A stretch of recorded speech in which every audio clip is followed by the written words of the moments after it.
Hello there everyone, and a warm welcome to the third video in our series covering the Etch Sketch project from the Odin project.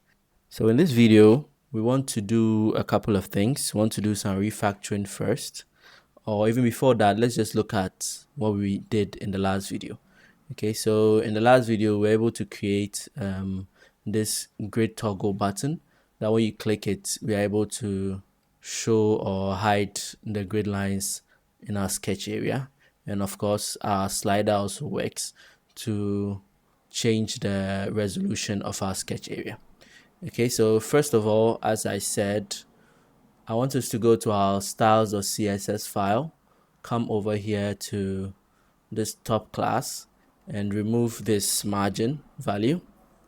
Okay, that will just make sure that everything else works and moves our button to the center so that when the other buttons come, they just line up alongside it.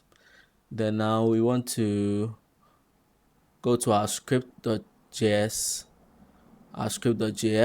and you'll notice that we have not actually, when we come to our function create grid cells, we've not defined this variable width or height.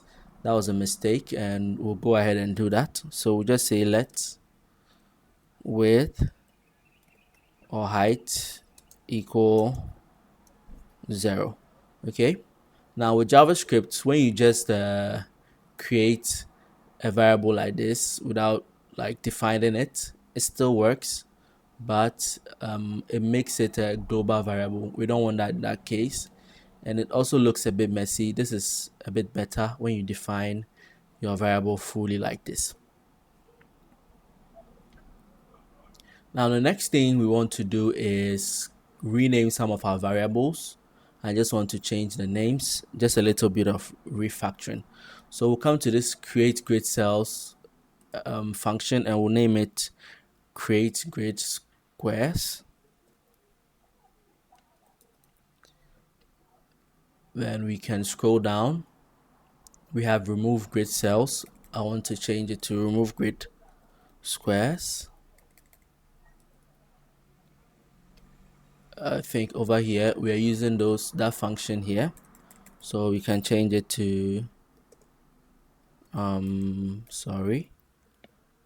squares. Then over here to change that to squares. We're using it down here again. I think up at the top over here we're using it again 2 times. Okay, we are using remove grid cells here, so let's change that to remove grid squares. This to remove grid squares. And we also have this constant here which we are not using anymore, so we'd also want to remove that. Then we can go ahead and save and check if everything is working. We're using live server, so when we save it just updates over here. Okay, so we click on our grid toggle and it's working. Slider is also working pretty well. Just to cross check, let's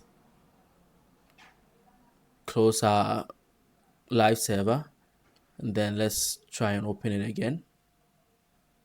And also let's open developer tools, Ctrl+Shift+I. Let's also check if there are any errors showing in our console when we test the stuff, and we don't have any errors, so I think everything is good. You can close that up for the meantime and move on to the next thing. Okay, so the next thing we want to do is we want to sort of refine this drawing motion. Okay, for now, when we just drag our mouse over the sketch area, it just changes the background squares to the color black. Okay, that is it's not really the best way to like draw, because you want to be able to like click and then drag. When you release your button, then it stops drawing. So to mimic that, we want to go into our create grid cells where we add our event listeners, and we want to add some extra event listeners which will pick up on when we click, when we raise our mouse, when we our mouse is down and stuff like that, so that we can refine the way the drawing goes. Okay, so right below here where we have added our first event listener to grid cells, talking about this line, let me scroll up a bit. Okay, we would want to actually add a callback, okay, so that we can get access to our event value. Okay, so we'll use a arrow function, and then this set background color function, we want to add be able to access our events. So we'll come up here to where we have the function, and then in here we'll bring in the event. And the next thing we'll do is we'll come back down here, and then we'll just add a grid cell. Okay, you want to add another event listener. Let me just copy this. Whenever you copy a piece of code and put it somewhere, you should be really careful that you don't just copy a mistake. Okay, so let's change this first one to mouse down, okay, because that's the first thing we want to be able to keep track of, mouse down. And the second one will be mouse over, and then the third one would be mouse up. So we want to keep track when our mouse is down, when our mouse is over, and when our mouse is up. Okay, now we have to go into the actual function over here, and depending on some value on the event, we would do something different. So we'll check if e, which is the event dot type, okay, is equal to mouse down. So we want to check if the event is a mouse down event. Now if it is, okay, we'll use a variable. So let's create a variable up here, because we'll need a variable that we can use to a true or false, a boolean variable that we can use to check if the square should be colored. Okay, so or we'll call it is drawing. So we'll place it right under here. So okay, so we'll say let is drawing equal false. We'll set it as false initially. Come back in here, then we'll say that is drawing, so is drawing equal true. Okay, so what we are saying is that check if the event type is mouse down. So check if I've clicked my mouse down, and if I have, then set is drawing to true, meaning that I'm drawing. Then we'll come back to e dot target, okay, dot style dot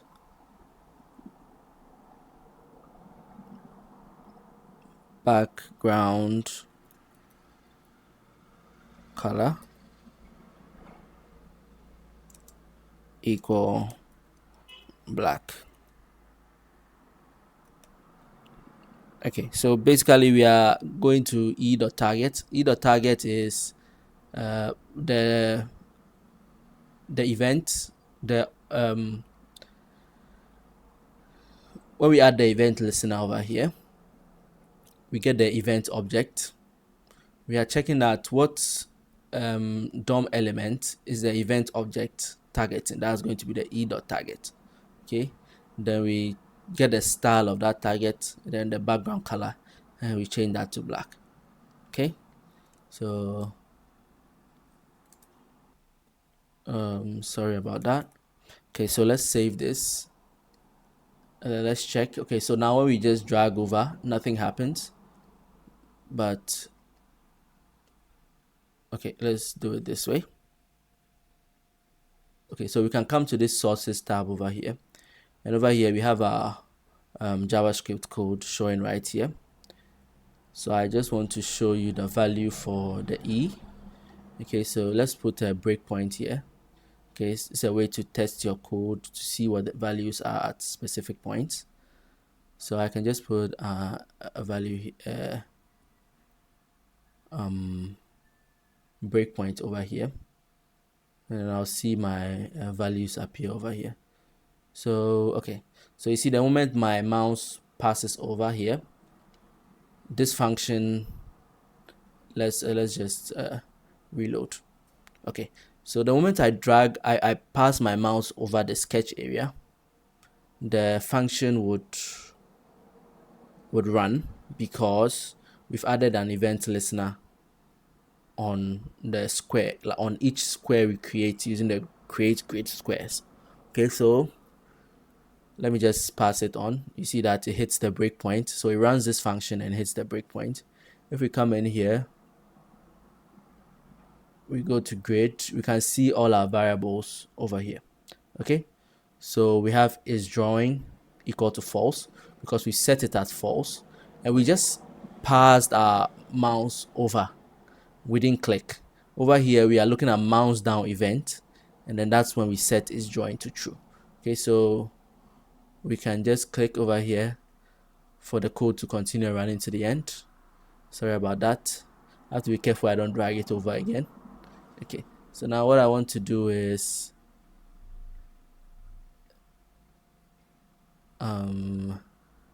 okay, let me move this breakpoint. Okay, this is our learning process. Let's move this breakpoint over here. The problem is this code over here will only be run if the type of event is a mouse down, but this function will be run anytime any of these events are called. Okay, so if we put a breakpoint inside this if statement or this if block, it wouldn't run when I just when I just move my mouse over. Okay, so I just move, it doesn't work that way. Okay, but if I do a mouse down, okay, if I do a mouse down, I just clicked, then it works. You see, because it has seen that the event is a mouse down, and it runs this code, and then it hits this breakpoint over here. Okay, and if we check, the value of its drawing is true. Okay, so we want to keep a track of when our mouse should be doing the drawing. Then we want to change the background color as needed. Okay, so that's great. Let's move on to the next thing. Okay, so the next thing we'll do is we'll add an else if statement. Okay, I'll explain something a little bit further, but let's just add it and then I'll explain. So here we'll also check if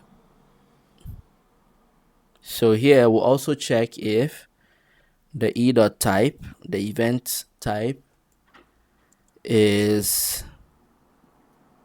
equal to mouse over and is drawing is basically equal to true. So we can just put the value is drawing here. It will be evaluated to true, and then the if statement will check this, is this true, and is this also true. Or you could just write is drawing equal true, but I just prefer to remove this and just make it a bit simpler. Okay, then in here we'll get the e.target dot style dot background color equal black, same thing. Then finally, we'll say else is drawing should be equal to false. Okay, sorry about that. I made a typo. This value should be, if you come over here, set background color. This should be set, should be background color with a capital C over here. Sorry about that. Color. Yep. Let's save that and have a look. Yes. So it's working perfectly. You just drag it over and it works. Okay. So that would also be a lesson. So you try and be very careful of that, because that could lead you, especially if you are just a beginner, that could lead you down a rabbit hole. You wouldn't be able to debug it. Okay. But also, just to share a little bit of how I debugged it, I went to my code and tried to see what was happening, put breakpoints in, and check as the events are being triggered what happens. And then I thought, let me check my elements, okay, because each of these squares are right here. We come here and we come to the elements tab, and this is our sketch area, and each of these squares are here. So I decided to come over here and check and click here, and you realize that you get access to each cell or each square. And if you look at the style value here, you can see that each time we click on one, okay, we just clicked on this one, you see that the background color changes. Okay, so just have to be careful when you're typing this stuff. Like I just made a mistake. In this particular case, this color should start with capital C. Okay, so that's it. We now have a more natural drawing pattern. I said I'd explain this if statement the way I've configured it. Okay, so let me do that now. We are tracking 3 events. Mouse down, that's when you click down. Mouse over, when you drag your mouse over. And then mouse up when you release the button. Okay, so if you come in here, there's set background color function. We want to track 2 things. Here in this first if statement, we want to check if there's a mouse down. Okay, so if I just click, then we want to set the background color to black. Then over here, if there's a mouse over and there is a drawing. Okay, so what that means is if I click, then my is drawing is set to true. Okay, so if I click and I move, okay, then this will be true, because my is drawing will be set to true, and then I'll also be mouse overing. But if I click release, okay, the moment I release, this will run, and that will set is drawing to false. So if I click release and then move, nothing will happen, because the either type mouse over is true, but its drawing has been set to false, because when I clicked, I released, and the moment I release, this else runs. Okay, so that helps us create this sort of drawing, more natural drawing process. This video would be a little short, but finally we want to look at a little bug that has developed. Okay, if we open this up, we can just close this and we'll look at it. Okay, so it's working like a pencil. When we move, it's okay, but when we, at some points when we click, you see this sign appears. It's actually doing a dragging motion. Okay, so at some point that dragging can occur when you're trying to draw. Okay, and then it's weird, and then it doesn't change the background colors. So that's a problem. We want to come into our code and prevent that. So to do that, we'll just go below where we added our event listeners, Then we're going to actually add an event listener for that particular drag event. Okay, so we'll call it drag start. Okay, or it's called drag start. Then we add the e and then our callback function. Okay, and our callback function, we want to do basically this. We'll go to e dot, will prevent default. So basically what that will do is whenever the drag start event is triggered, let's put our semicolon over here. Okay, so whenever the drag start event is triggered, we'll just go ahead and prevent the default behavior. Let's save that and see if it works.